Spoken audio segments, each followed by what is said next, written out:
Boa noite, povo de Deus. Boa noite. Irmãos, 3 semanas atrás, quem estava aqui? 3 semanas atrás, quando a quinta-feira trouxe a palavra. Irmãos, nós vamos continuar na mesma linha de entendimento e raciocínio, porque nós cremos que o que Deus tem feito nesses últimos dias tem a ver com a célula mãe, tem a ver com a nossa família, tem a ver com a nossa casa. E pastor Ageu, todo dia de hoje, todas as palavras, tudo que foi ministrado, veio confirmar aquilo que Deus já tinha trazido no meu coração. Exatamente, o pastor Ageu ministrou esse tempo aqui. Irmãos, nós vamos, em nome de Jesus, falar e comentar sobre aquilo que nós temos caminhado. A minha casa tem caminhado e a empresa que Deus nos deu tem caminhado. Nós cremos na palavra profética. Nós cremos que Deus levanta homens e mulheres para nos apontar o caminho. E o que eu vou ministrar hoje foi gerado há 2 anos atrás, irmãos. Há 2 anos atrás. Durante aquela semana que antecedeu o último culto de 2021, eu falei para o Marcos, na minha meditação, Deus falou comigo que Deus poupou a Brasil Sul, porque durante todo esse tempo, e principalmente esse ano, nós entendemos que nós somos casa de Obed-Edom. Eu falei isso, acho que ele estava indo para o centro da cidade. E no último culto, quem estava aqui era a pastora Moniza, filha da pastora Giovanete, pastora lá na nossa igreja de Itaioba.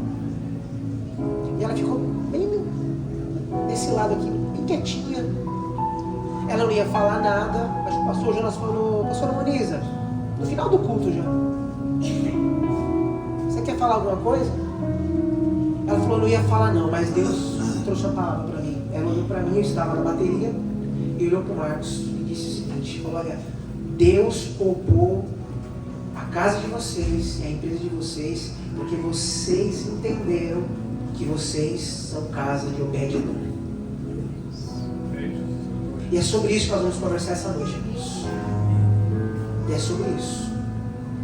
Gostaria que nós abríssemos a palavra do Senhor em 2 Samuel, capítulo 6.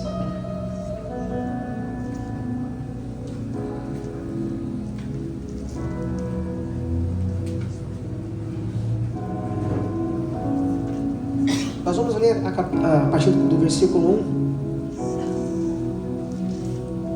1, que vai dizer assim: mais uma vez Davi reuniu os melhores soldados de Israel, num total de 30.000 homens.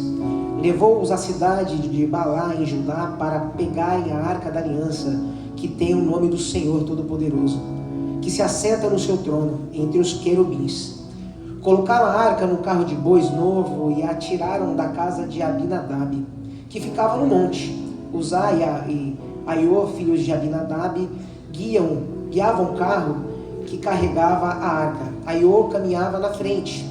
Davi e todos os israelitas dançavam e cantavam com todas as suas forças em louvor a Deus, o Senhor. Eles tocavam harpas, liras, tambores, castanholas e pratos. Quando chegaram ao campo de descascar cereais, que pertencia a Anacom, os bois tropeçaram. Então Uzá estendeu a mão e segurou a arca da aliança. O Senhor Deus ficou irado com Uzá, por sua falta de respeito, e o matou. E Uzá morreu ali, ao lado da arca. Davi ficou furioso, porque o Senhor, na sua ira, havia castigado Uzá. Assim, até hoje, aquele lugar é chamado de Pérez Uzá. Então Davi ficou com medo de Deus, o Senhor, e disse: e agora, como que é que poderei levar comigo a arca da aliança? Assim Davi resolveu não levar a arca para a sua cidade de Jerusalém. Em vez disso, ele mudou de direção. E a levou para a casa de Obed-Edom, que era da cidade de Gate. A arca da aliança ficou ali 3 meses. E o Senhor abençoou Obed-Edom e sua família. Vamos orar? Deus, em nome de Jesus, eu quero te louvar porque o Senhor já tem comunicado. Teu Espírito Santo já tem comunicado. E que eu quero te pedir muito humildemente nessa noite, que eu não possa atrapalhar nada do que o Senhor já está fazendo, Deus. Então, em nome de Jesus, que tua palavra, Pai, seja a verdade que liberta, Deus. No nome de Jesus. Realiza o teu querer nessa noite. Melhor, continua a realizar o teu querer nessa noite. Em nome de Jesus, Deus. Amém. Sabe, irmão, eu tenho aprendido que o que tem faltado para nós é entender o contexto da palavra. Nós pegamos o que a religião nos ensina, pegamos versículos e capítulos isolados e usamos da maneira que cabe para nós. E quando você chega nesse relato, para você entender o contexto dessa palavra, Dinho, nós temos que voltar muitos capítulos atrás.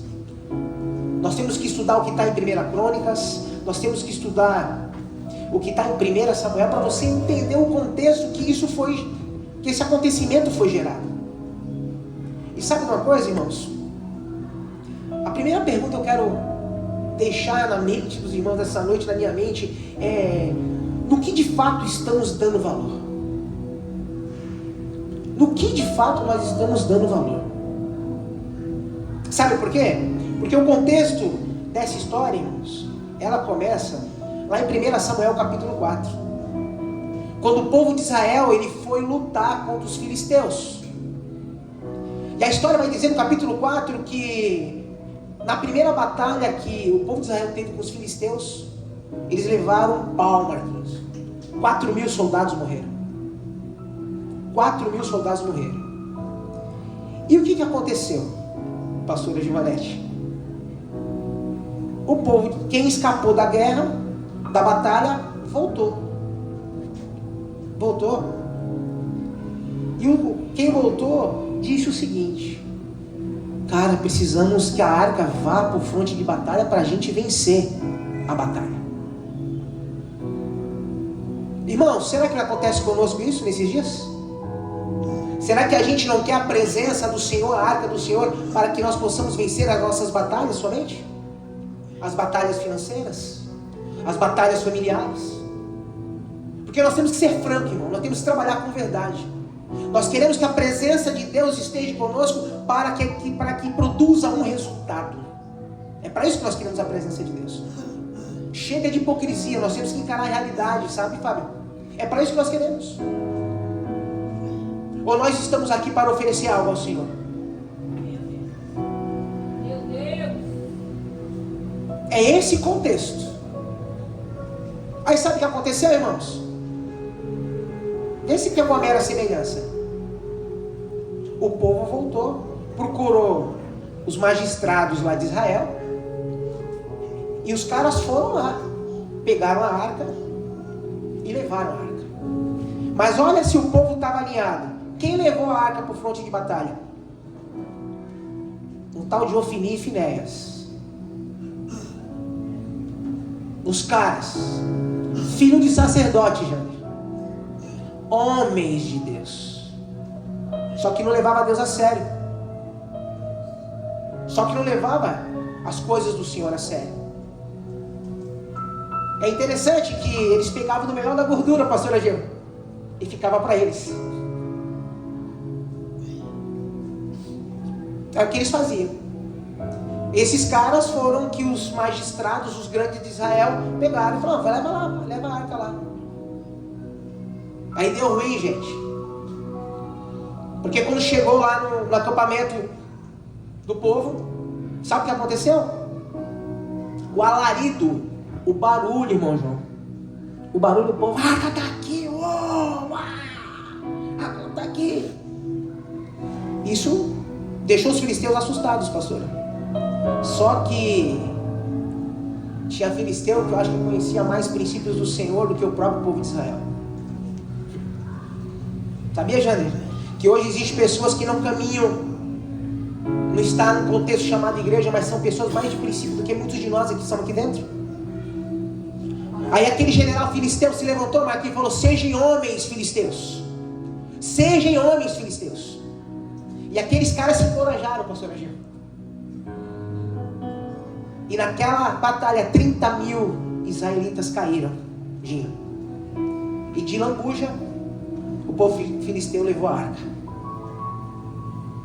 O filisteu levou a arca. E é interessante, irmãos, que já no final do capítulo 4, quando um cara fugiu, o mensageiro fugiu e chega para dar notícia para o povo de Israel, o primeiro a ser dado a notícia foi para o pai de Ofni e Finéias, porque eles morreram no campo de batalha. E aquele sacerdote que era velho, aquele sacerdote, lembra? Que não ouviu mais a voz de Deus, porque já existia um menino chamado Samuel, que estava em evidência.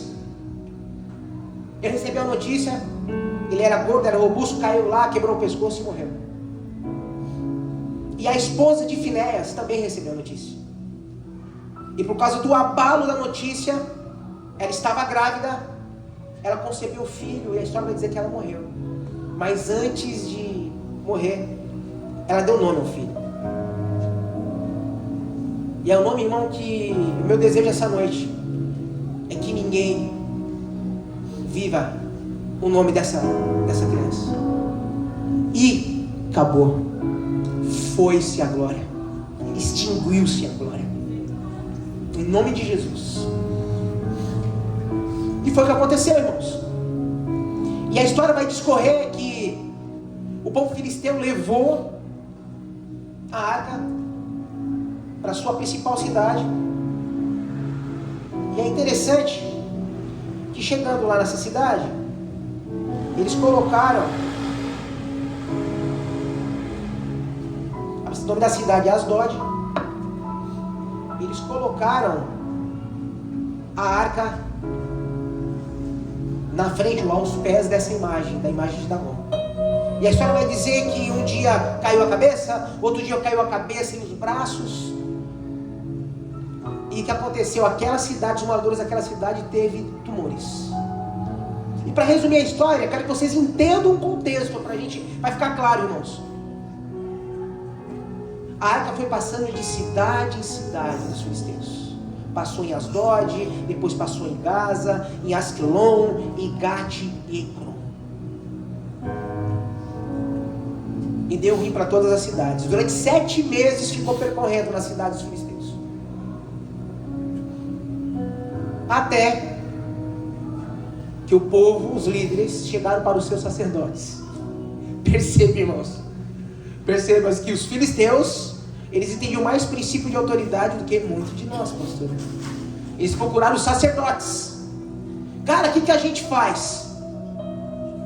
Mas sabe o que eles deram a ideia, pastor Agil? Ó, cara, é o seguinte, vocês vão fazer, sabe os tumores, a doença que foi dada? Vocês fazem 5 tumores de ouro para representar cada cidade dos filisteus.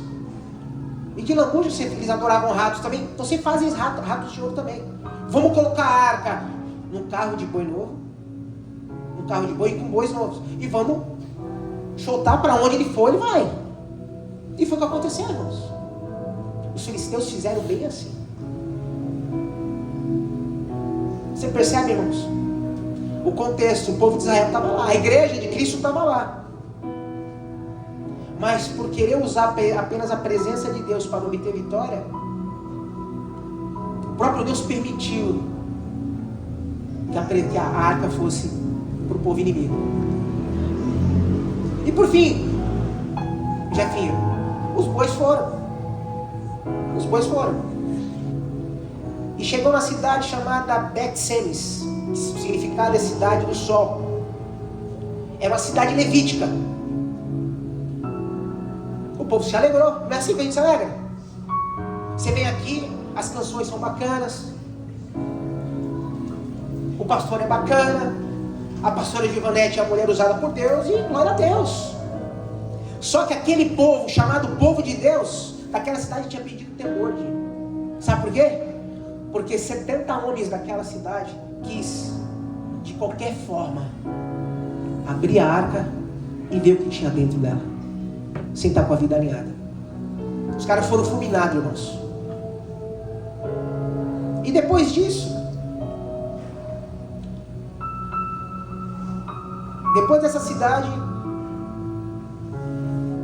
Bet-Semes, a cidade foi para a próxima cidade, onde Davi pegou. Ele ficou na casa de Abinadab 20 anos. 20 20 anos.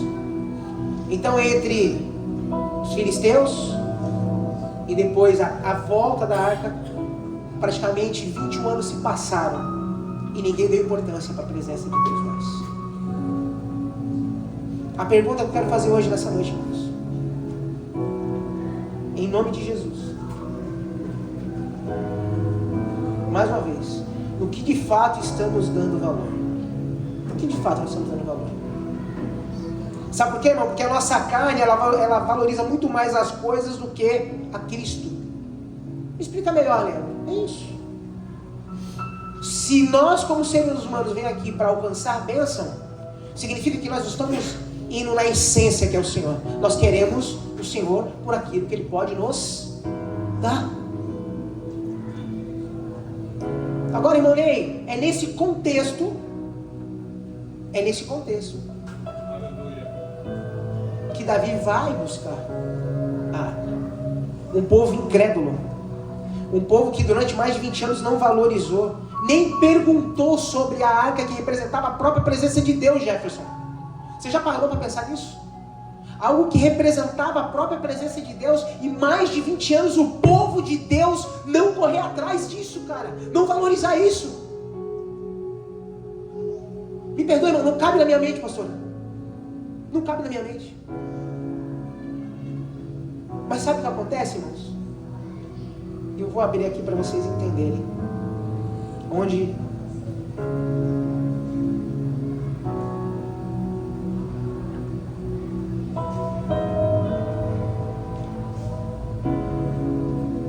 olha só.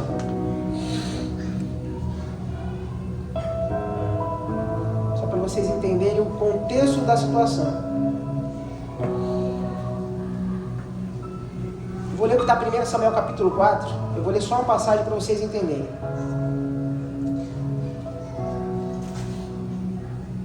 O povo de Israel no capítulo 4, no versículo 3, parte B, vai dizer o seguinte: por que é que o Senhor deixou que os filisteus nos vencessem hoje, naquela primeira batalha que eu falei para vocês?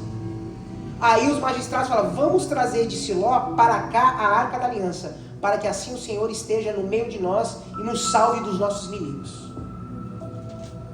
É o que nós queremos hoje, é isso, irmão, é ser salvo do nosso inimigo. É o alívio que nós começamos pela manhã, pastor. Dificilmente, irmãos, nós tratamos a causa, nós tratamos o sintoma. Nós tratamos o sintoma.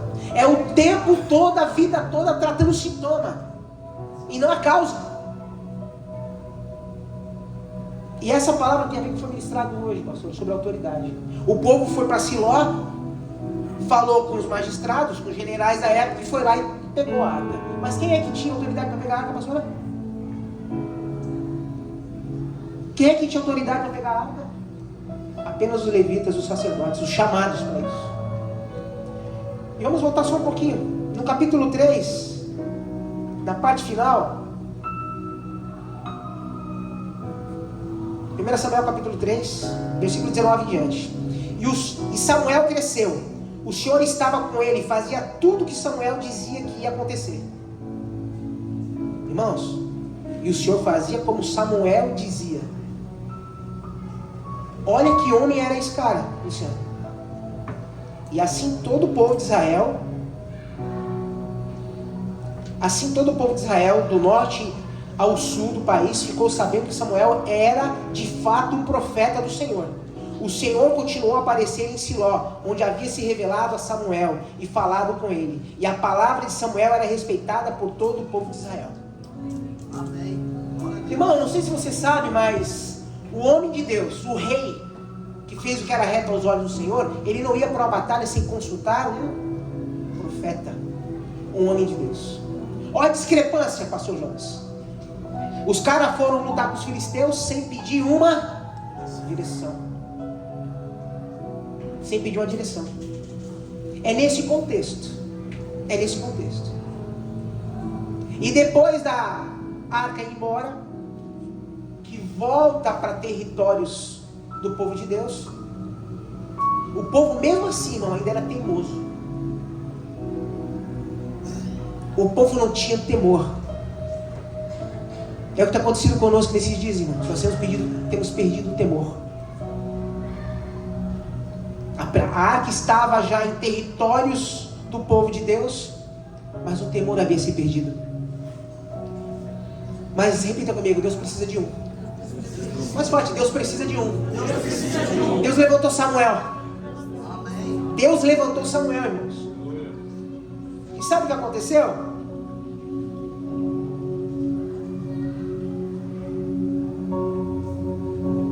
A Arca da Aliança ficou na cidade de Jearim bastante tempo, isso é mais ou menos 20 anos. Durante esse tempo todo, os israelitas oravam a Deus, o Senhor, pedindo ajuda.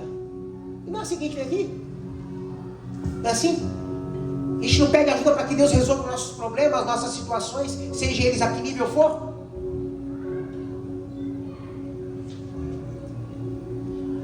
Mas se não há uma conversão verdadeira e um genuíno arrependimento, a mudança de vida e posicionamento, irmão, sinto muito, você não vai poder estar próximo da presença. Porque o nosso Deus é santo, irmão. Nosso Deus é santo. Mas em 1 Samuel 7, no versículo 13 diante, vai dizer assim: assim os filisteus foram derrotados, porque depois de todo esse trâmite, os filisteus tentaram invadir novamente Israel. E o Senhor Deus não deixou que eles invadissem a terra de Israel, enquanto Samuel viveu. Todas as cidades que os filisteus haviam tomado, desde Ecrom até Gate, foram devolvidas ao povo de Israel. Dessa maneira, os israelitas receberam de volta toda a sua terra, e também houve paz entre os israelitas e os amorreus. Deus levantou um homem chamado Samuel, e por causa do temor desse homem, da vida que esse homem tinha com Deus, enquanto esse homem viveu, Deus preservou. Deus preservou. Só que esse homem morreu, João. Esse homem morreu. A Bíblia vai dizer, os historiadores vão dizer que Samuel morreu no ano 1012 a.C. E em Jerusalém, quando houve a unificação dos dois reinados, foi mais ou menos em 1004. Então, 8 anos depois da morte de Samuel, 20 e poucos anos se passaram, Davi tem aquela ideia de trazer a arca. Um homem segundo o coração de Deus. Um homem que a Bíblia vai dizer que achei Davi um homem segundo o meu coração. Pela ansiedade, pastor Agil, de querer fazer o certo, porém da forma errada. Nós queremos fazer o certo, porém da forma errada. Sabe, Jefinho? Nós estamos aqui todas as quintas ouvindo palavras, que é isso. Nós temos desejo de fazer as coisas para o Senhor, mas da forma que nós achamos que tem que ser, e não da forma que Ele tem falado que tem que ser. Aí nós chegamos nesse cenário, irmãos. Nós chegamos nesse cenário. O homem segundo o coração de Deus. Era errado o que ele queria fazer? Trazer a arca? Era algo nobre, João. Era algo, se nós fizéssemos parte daquele povo, a gente já estava pulando. Meus filhos, ia estar fazendo uma festa. Estão falando da presença de Deus, mano. Olha Deus. Mas a forma que aconteceu estava errada. E sabe o que me chama a atenção no texto que nós lemos inicialmente? É que a Bíblia vai dizer que ele mudou a direção. Jerusalém era para lá. Ele muda a direção e vai para a cidade de Gate. Numa casa de um cara que a gente acha que aparece do nada, né? A gente acha que não tem nada a ver com o contexto. Você entende como Deus prepara todas as coisas, irmãos? Teve uma guerra anos antes. Foi devolvida a cidade de Ecrom e de Gate para o povo de Israel. E estava lá um tal de Obed-Edom.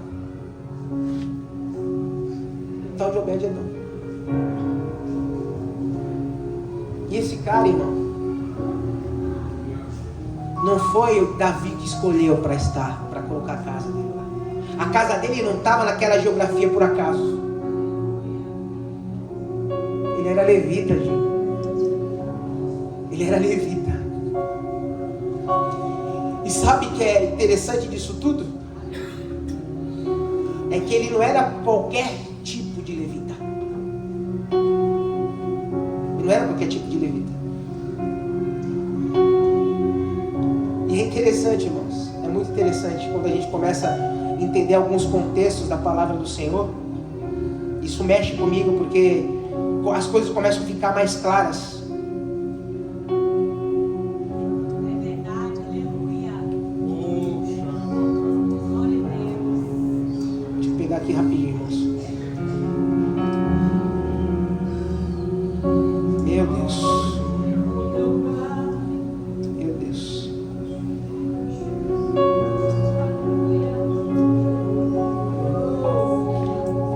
A palavra de Deus há em Números 4, irmãos.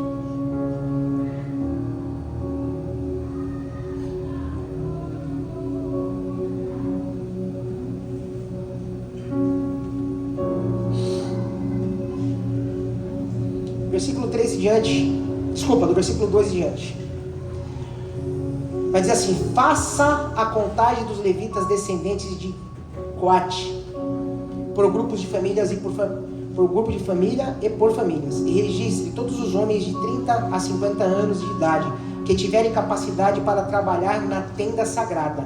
O serviço desses homens será cuidar das coisas santíssimas. O serviço desses homens, gente, é cuidar das coisas santíssimas. Deixa eu falar uma coisa para você: Obed-Edom não estava por acaso lá.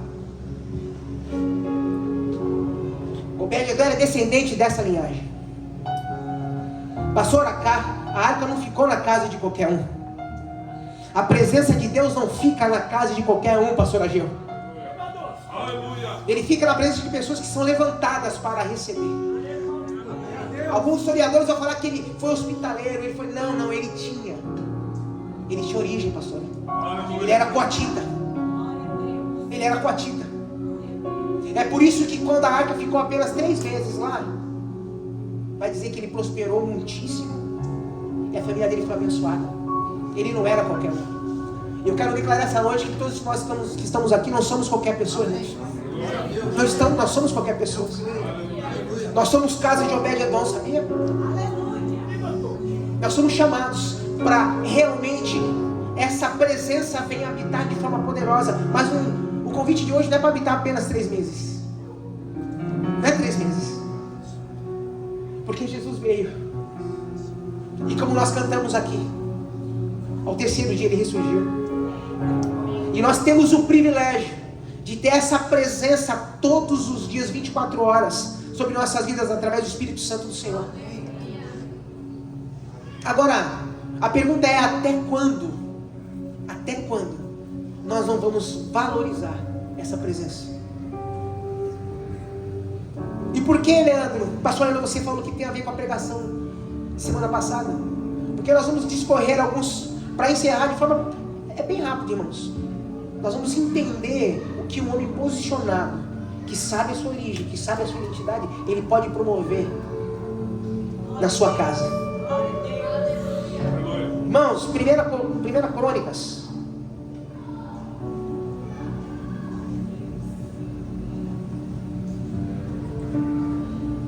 capítulo 15.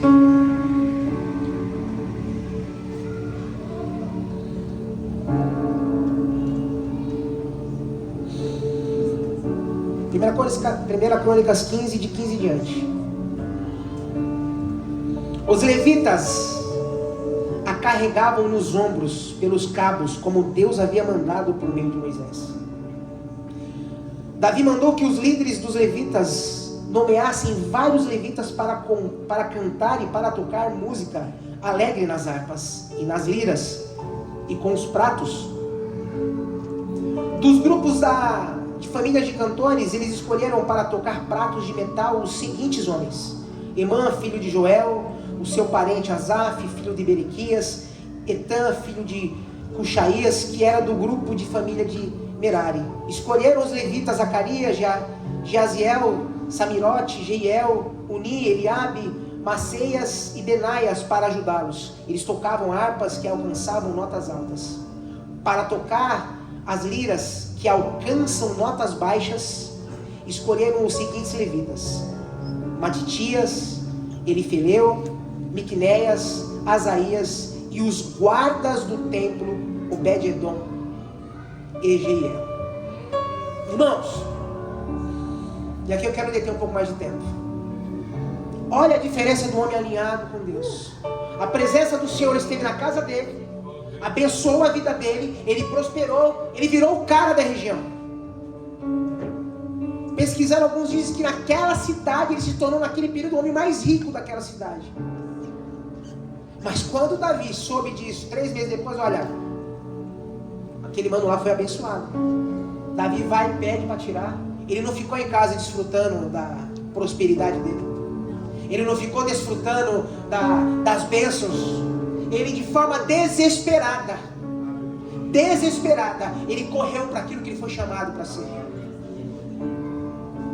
E sabe, irmão, o que me consome nessa palavra, Jefinho, é que ele foi só guarda. Ele foi só guarda. Guarda é aquele que ficava na porta, sabe?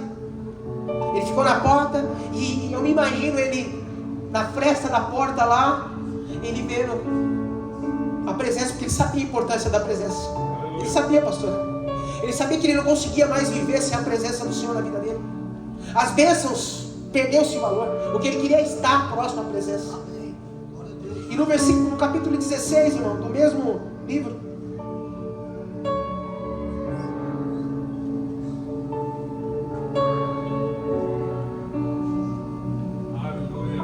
versículo 38, 16 e 38. Obed-edom, filho de Jedutum, e 68 homens do seu grupo de família deviam ser os seus ajudantes. Oza e Obed-edom eram os guardas dos portões. Mais uma vez, irmãos, a Bíblia relatando do homem que ele preferiu a presença do que essa presença podia proporcionar. E minha pergunta é, irmão, por que você está aqui hoje? Por que verdadeiramente você está aqui hoje? É por causa dessa presença? Porque essa presença é a sua presença que faz a diferença? Ou é porque essa presença pode te proporcionar bênçãos? Mas não para por aí, Dinho. Não para por aí. Agora nós vamos para o segundo livro de Crônicas, irmãos.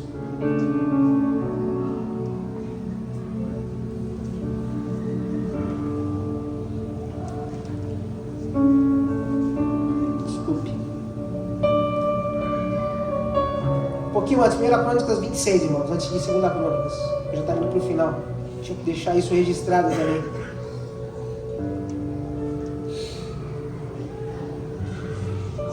Olha um homem alinhado com Deus, irmãos. 1 Crônicas 26, do versículo 4 em diante.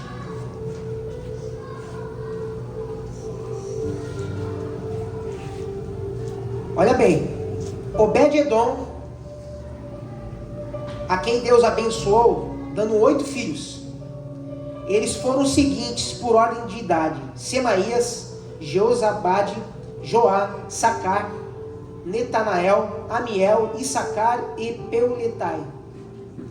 Semaías, o filho mais velho de Obed-edom, foi pai de 6 filhos: Otini, Rafael, Obed, Eusabade, Eliú e Semecaías.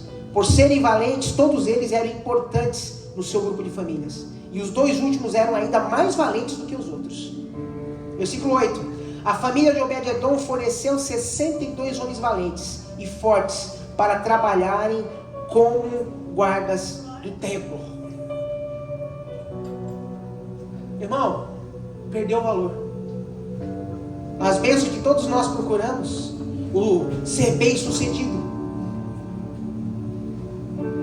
o guardar a reputação, os seus caras somente perdeu o valor para esse homem por causa da presença. E eu encerro, irmão, com 2 Crônicas 25. Aleluia.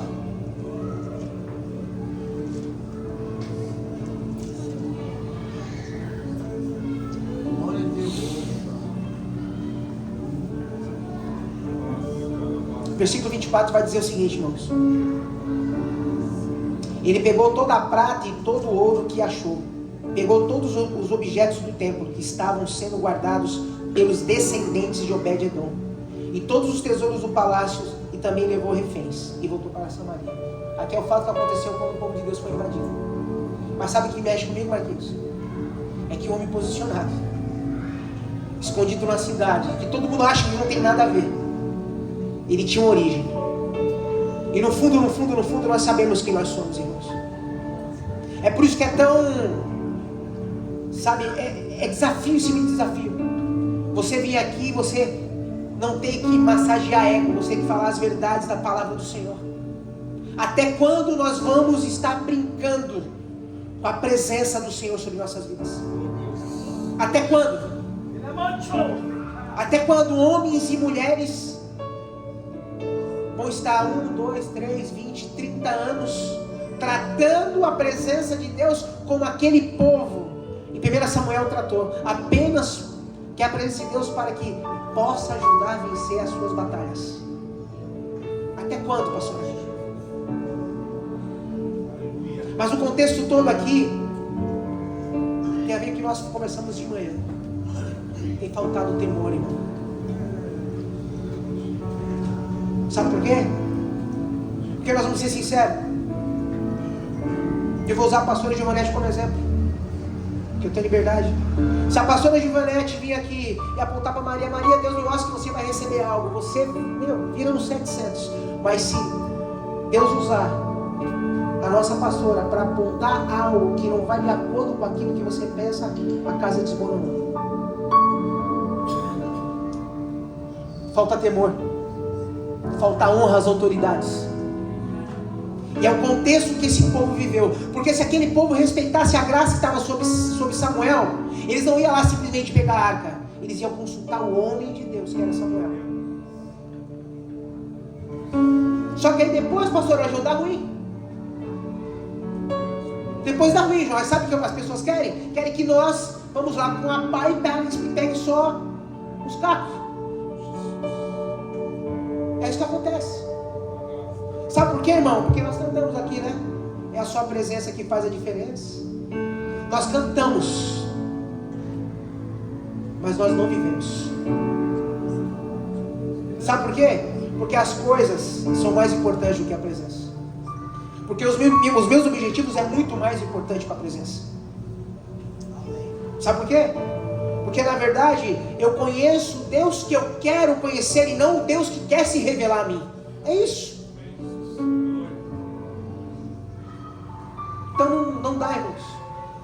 Não dá pra a gente ficar vivendo essa vidinha que nós estamos vivendo mais. Não dá.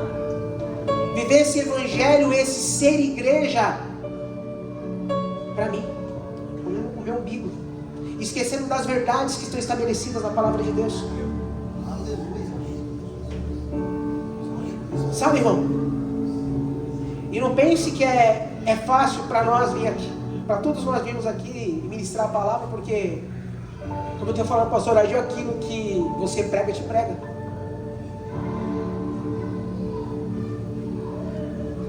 E nós somos pessoas orgulhosas. Nós somos pessoas orgulhosas.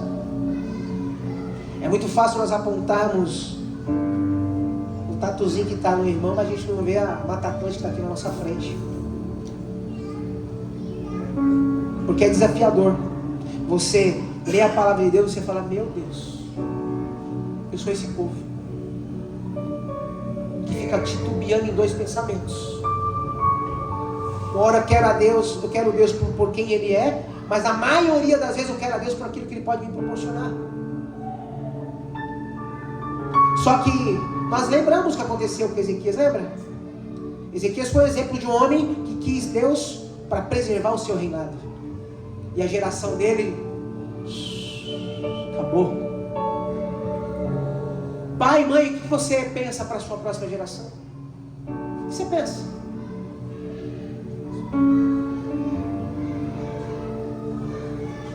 Como quem caminha comigo sabe, irmãos, eu tenho 45 anos. Eu não podia ser pai. Deus fez um milagre na minha vida. Eu sou pai de trigêmeos. Mas há 2 anos atrás me deu uma crise. Falei: Deus, do jeito que eu estou, eu Eu não vou ver meus filhos casarem. Eu não vou ter a honra de levar minha filha para o altar e entregar para o homem abençoado que Deus já está preparando para ela. Eu não vou ter, Deus. Mas sabe o que é interessante, gente? Quem caminha comigo há um bom tempo, eu sempre fui uma pessoa muito gorda. Sempre fui um cara muito gordo. E tentei tudo que foi dieta, já fui tudo que foi lugar e nunca emagreci. Aí lá em 2012, por uma situação na empresa que eu tive, fiz a redução de sono e emagreci. Mas aí, como eu falei no culto passado, aí veio a fase de CPF virar CNPJ e engordei. Mas na virada de 21 para 22, quando eu vi aquelas crianças dormindo, eu falei, não, Deus, eu vou casar meus filhos. Deus, pela sua misericórdia, fez as escamas dos meus olhos caírem e ver o verdadeiro propósito. E eu voltei a ter o peso quando eu fiz a redução do estômago. Um cara que sempre foi gordo, nunca conseguiu emagrecer. Sabe por quê, Jefinho? Porque existe um propósito maior do que aquilo que a gente pensa. Sabe por quê, Marcos? Existe um propósito maior. Sabe qual é o propósito maior, irmão? É o Pedro. Sabe qual é o propósito maior? É o Enzo. É a Emily. É o Manuel. É o Léo. É a Vitória. É a Eloá. É quem? É o Jordan. É quem? É o Boaz. Se não for assim, não dá, não vale a pena, irmão. Não vale a pena. Meu convite essa noite é que nós nos tornemos verdadeiramente casa de Obed-Edom. Aquela casa onde Deus, a presença dele pode vir habitar e falar, não, eu posso contar com a Givanete. Eu posso contar com a Carol. Porque aí sim, irmãos, aí sim, nós vamos estar vivendo plenamente o Evangelho de Cristo. Aí nós vamos fazer valer a pena o sacrifício da cruz do Calvário, pastora Gil. Sabe por quê, irmãos? Eu não sei, você cansa. Me entendo aqui, eu tenho pessoas maduras aqui conosco. Cansa essa vida de igreja, cara. De rituais.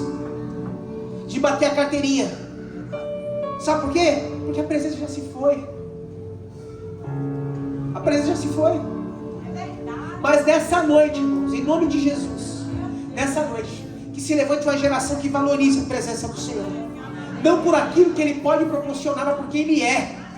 Por quem Ele é.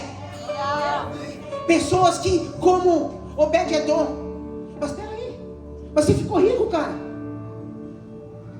Cara, mas você era funcionário, agora você tem empresa, cara. Não tô nem aí pra isso, cara. Eu quero a presença. Eu quero estar onde Ele está. Eu quero estar onde Ele está.